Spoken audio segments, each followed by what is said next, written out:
Fala, nação corintiana, tudo bem com vocês? Corintianeiro aqui para mais um vídeo recheado de notícias do Corinthians e hoje vamos fazer aqui uma análise entre Corinthians e Fortaleza e tudo o que aconteceu na partida de hoje. Combinado? Então, peço humildemente aqui para você deixar o seu like e se inscrever em nosso canal. É totalmente gratuito, você não vai pagar, fiel, absolutamente nada, além da satisfação de ajudar este canal a crescer cada dia mais. Um canal que é novinho, mas está crescendo muito rápido graças à parceria que o Corintianeiro tem com vocês. Já passamos dos 31 mil inscritos, apesar do pouco tempo de canal. Então eu peço humildemente, fiel, não deixe de deixar o seu like e se inscrever em nosso canal. Fiel, Corinthians e Fortaleza, tá? Eu gosto sempre aqui de fazer uma análise analisando o jogo inteiro. Tem pessoas que gostam de analisar somente o resultado. Eu já gosto de analisar um contexto todo. No vídeo anterior eu trouxe aqui que o Corinthians é um time fraco. Inclusive, fui bastante questionado por algumas pessoas nos comentários, dizendo que eu estava sendo anticorintiano. Fiel, ser realista não me faz menos corintiano do que ninguém. O time do Corinthians é um time de 150 milhões de reais e um time mal montado, um time aí mal contratado. Fez contratações horríveis, como o Pedro Raul, por exemplo, que eu gosto sempre de dar o exemplo aqui, um jogador que tem 4 anos de contrato ganhando 700 mil reais por mês. Não é diferente do contrato que o Andrei Sanches deu para o Luan na época do Grêmio. Então o Corinthians, ele peca novamente no seu estilo de contratações e reflete totalmente, é óbvio, dentro de campo, tá? Podemos fazer uma análise sobre o jogo de hoje. Enfrentamos um time que era totalmente favorito a ganhar a partida do Corinthians, um time que inclusive hoje assumiu a liderança do Campeonato Brasileiro, tá, fiel? Mas não importa o favoritismo, importa o que o Corinthians criou, o que o Corinthians ofereceu para esta partida diante do Fortaleza. E, cara, eu vi um time muito bem postado, principalmente no primeiro tempo. Inclusive, hoje o segundo tempo do Corinthians não foi um daqueles segundo tempo totalmente horroroso que o time costuma fazer, mas lógico também que não foi um segundo tempo perfeito. Mas principalmente no primeiro tempo, eu vi um time bem postado defensivamente e um time que criou situações de gols, né, fiel? Então o Corinthians, ele tá criando situações de gols. Se o Corinthians tivesse atacantes competentes, o Garro hoje poderia estar no Brasileirão aí como um dos caras ali brigando ali no topo ali como o maior jogador com maior assistência. Só que o ataque do Corinthians não faz gols. E ainda por cima, para piorar, a gente perde o Thales Magno aí praticamente com 4 minutos de jogos aí por uma lesão no ombro. Fiel, com todo o respeito, tá? Eu espero de todo o meu coração que o Héctor Hernandes, cara, ele faça gols. Seja um cara que balança as redes. Porque o Yuri Alberto, o Pedro Raul, não dá mais, cara. Não dá mais. O Pedro Raul, ele é horrível. Perdeu chance clara de gol. O Yuri Alberto nem se fala. Eu não sei o que o Yuri Alberto arruma. Cara, o Corinthians passou da hora. Com esse elenco que tá aí, apesar que agora não vai precisar, porque chegou o Héctor Hernandes, ele deve ganhar a sua oportunidade aí, pelo menos uma sequência de jogos para mostrar se tem condições ou não também, tá? Mas com esse time que o Corinthians tem aí, ele passou da hora de colocar o Romero como centroavante e abriu o Yuri Alberto na ponta. Não tem mais o que fazer. Eu acho que já ficou claro para todo mundo que o Yuri Alberto, ele não é um centroavante nato. O Yuri Alberto é um cara até velocista, tinha que ser ponta. O Romero, ele é mais é um cara que faz mais gols, é um cara que perde menos gols que o Yuri Alberto. Porque o Romero também na ponta direita, fiel, ele é uma negação. Vamos ser sinceros aqui, o Romero é uma negação, tá? Já que o Romero e o Yuri Alberto entraram no segundo tempo aí e, cara, não tem contas, o Corinthians não faz gols. Por isso a necessidade do Corinthians de contratar atacantes. O Corinthians aí, até pouco tempo atrás, está contratando zagueiro, contratando zagueiro, volante, e não contrata um atacante, pô. E não contrata um cara lá para balançar as redes. Esse cara já era para estar jogando, era para ter sido uma das primeiras contratações do Corinthians na abertura da segunda janela. Teria que ter sido já um atacante. Isso já estava estampado na cara. Passou Antônio Oliveira, passou Mano Menezes, passou Antônio Oliveira. E o problema sempre foi o ataque. O Corinthians nunca teve um ataque eficiente. O ataque do Corinthians, ele é inoperante. O ataque do Corinthians não faz gols. Aí você vai, contrata um volante. Beleza, estamos reforçando o time. Ah, agora vem um atacante. Você vai lá e contrata um zagueiro. Ah, não, agora vem um atacante. Você vai lá e contrata outro volante. E atacante nada, cara. Então o Corinthians, uma das principais causas que reflete a situação hoje na zona de rebaixamento é a falta de atacante. Porque o time pegou um time hoje que está líder do Campeonato Brasileiro, porque ganhou da gente, mas óbvio, mas está ali no G4 ali, pegou um time top, um time bem montado, um time que está entrosado e teve totais condições de vencer. Então por isso que eu não gosto de fazer uma análise apenas do resultado, porque o Corinthians criou, cara. O Corinthians criou, se você tivesse um centroavante bom, o Corinthians poderia ter saído hoje com a vitória tranquilamente. Tá? Então o Corinthians, mais uma vez, ele peca na situação de balançar as redes, tá, fiel? O Corinthians tá pecando nisso já faz tempo. Inclusive em 2023, o Corinthians só não caiu para a segunda divisão porque tinha um cara que balançava as redes, que era o Roger Guedes, apesar de não ser centroavante, mas era aí o nosso ponta esquerda e o cara jogava muita bola, fazia muitos gols, né? Então foi o que nos ajudou a não cair para a segunda divisão. E o Romero em 2023 também estava fazendo bastante gols. Então o Yuri Alberto, ele era cobrado, mas nem tanto como é agora. Porque agora que o Roger Guedes saiu e o Romero está numa má fase, a gente cobra o Yuri Alberto, que hoje é o jogador mais caro do time. É o jogador que o Corinthians mais investiu dinheiro para ele estar ali hoje, do que todos os jogadores que estão aí. Você fala, corintianeiro, mas o time do Corinthians, ele é horrível, cara.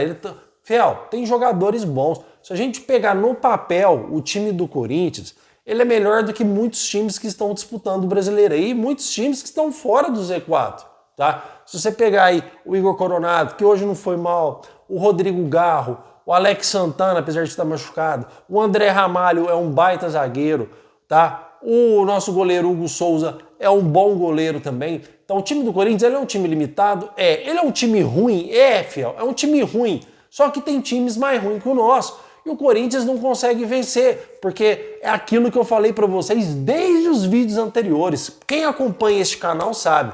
Fiel, o Corinthians precisa contratar atacante. Porque vai chegar um momento, principalmente quando o Corinthians ia jogar, antes do Corinthians jogar contra o Grêmio, eu falei isso.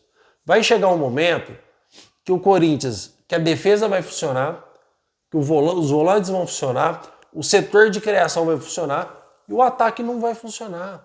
Nunca vai ser ao contrário. O ataque vai funcionar, a defesa não vai funcionar. O ataque vai funcionar, nosso sistema de marcação do meio-campo não vai funcionar. Nunca foi ao contrário. Sempre foi o ataque não funcionando. Desde o início do mandato do Augusto Melo.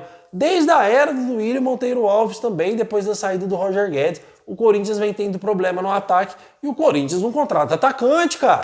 Então, pô, o diagnóstico tá feito para qualquer cara que nem entende de futebol, que apenas gosta de ver, sabe que o Corinthians precisa de um atacante. Então a diretoria tem que investir em atacantes, fiel.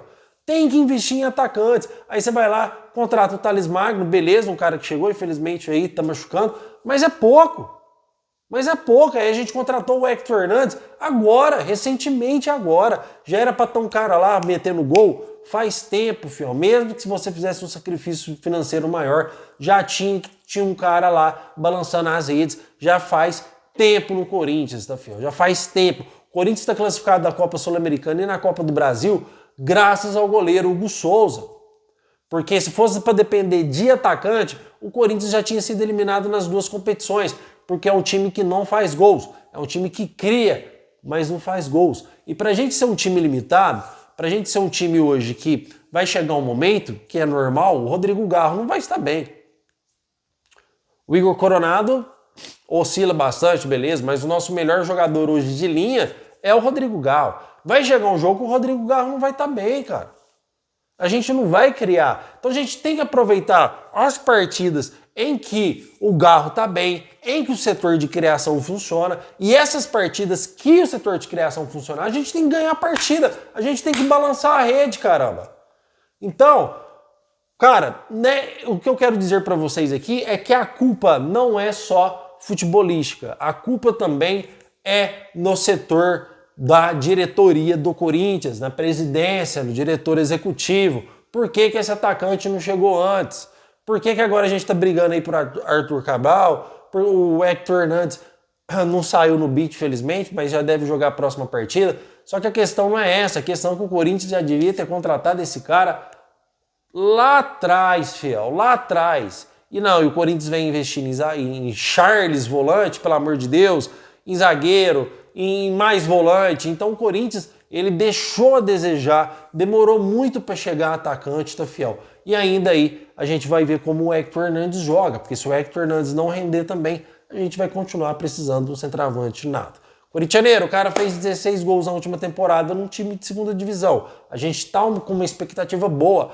As informações que temos sobre os treinos do Hector Hernandes e também do José Martínez é a melhor possível. O Hector Hernandes já meteu gol, são dois caras que estão se destacando. Mas treino é treino, jogo é jogo. Espero que o Hector Hernandes possa corresponder e balançar as redes. Fiel, é o que tem para nós aqui para nos salvar, tá? Inclusive já vou trazer uma informação para vocês sobre o mercado da bola, tá? Então a gente tem que se agarrar nessa esperança, infelizmente, fiel.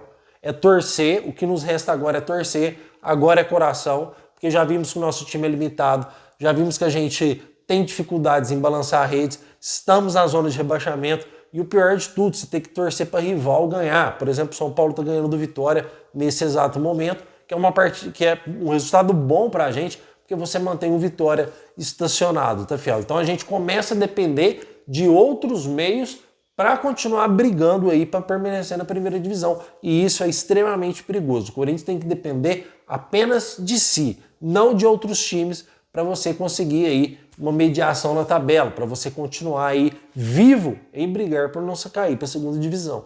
E eu espero, cara, com todo o meu coração, acredito que o Corinthians não vai cair, mas eu espero que seja o último ano que a gente torce para o time não cair. Porque já faz 2 anos, fiel, já faz 2 brasileiros que a gente briga para não cair para a segunda divisão, correto?